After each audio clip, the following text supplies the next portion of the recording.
Well, good morning, Loyola students. This is week 8, and I wanted to record a last video for you for this course. First of all, I want to thank you all for your great participation in this course. I know it's been a interesting time, essentially, since this course started, when things really started getting interesting with our changing world. So I really appreciate um, the quality work you've produced, the thoughtful responses you've had, and your papers. I'm still working on finishing up grading. Um, so, first of all, I wanted to say that I also hope I run into you in the future because I feel like uh, personally, while I was teaching this course, I was also trying to deal with my own school, which with a million other unforeseen challenges.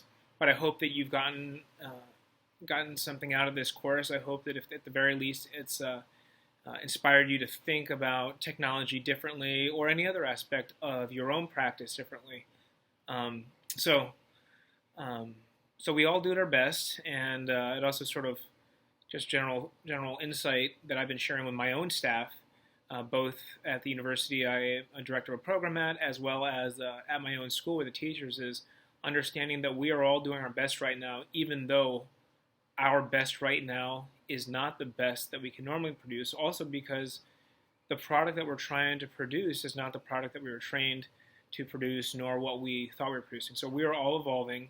So please give yourselves permission to do your best, or to accept that your best right now is not your ultimate best, and that taking care of yourself and your family, and that does not just mean physically; it means emotionally, and um, so anyway, wanted to say that first and foremost, but I also wanted to bring up something else um, before we conclude this course. Something that somebody brought up in one of the responses was the idea of how technology can aid with children with disabilities.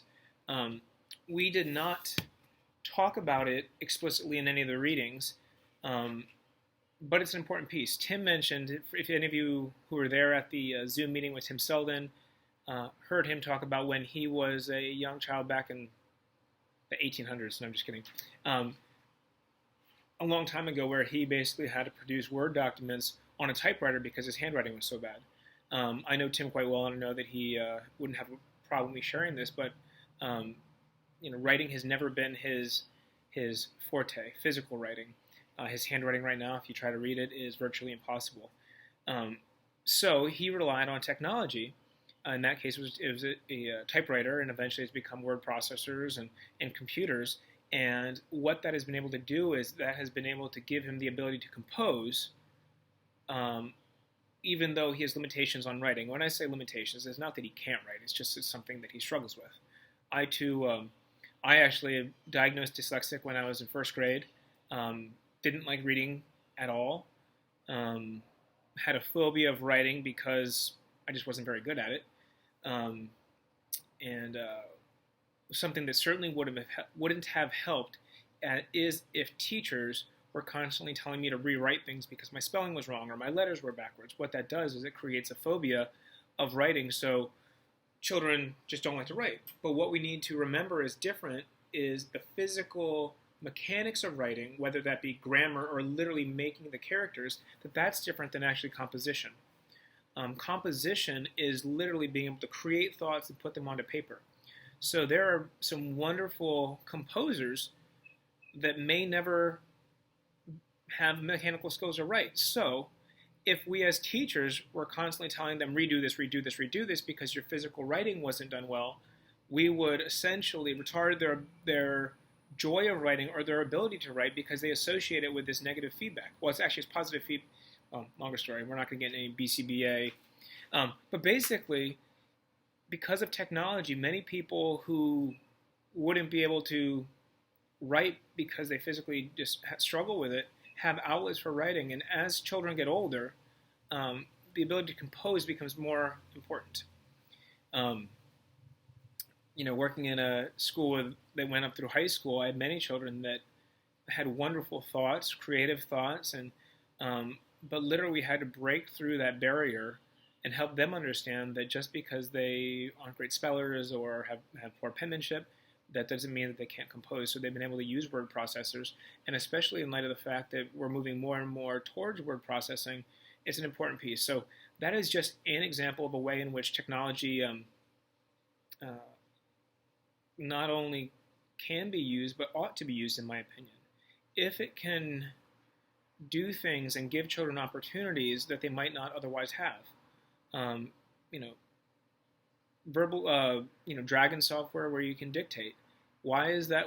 Why can't we allow children to use that if the skill we're trying to teach is writing a expository essay on giraffes, or if we're trying to, as they get older, have them write a persuasive essay um, on voucher systems or something like that. So as you go through your practice and as it relates to technology, think about ways in which it can help students outside of what we talked about in this course of research and social media, but ways in which it can help people.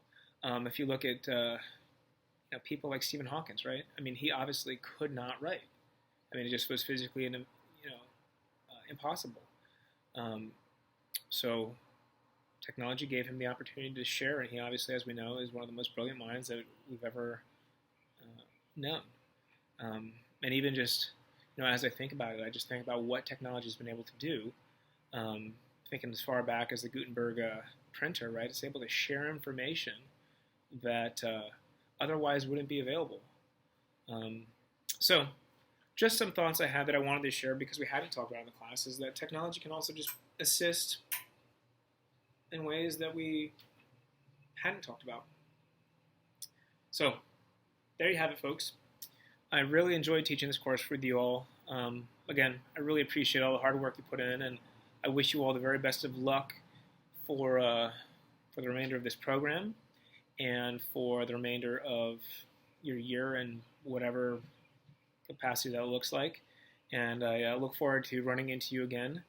Chances are, if I run into you again at some Montessori, I will have a much smaller beard and my hair will be cut. But probably like you all, things are getting a little wild. So anyway, have a wonderful day, and I really appreciate you all, and best of luck.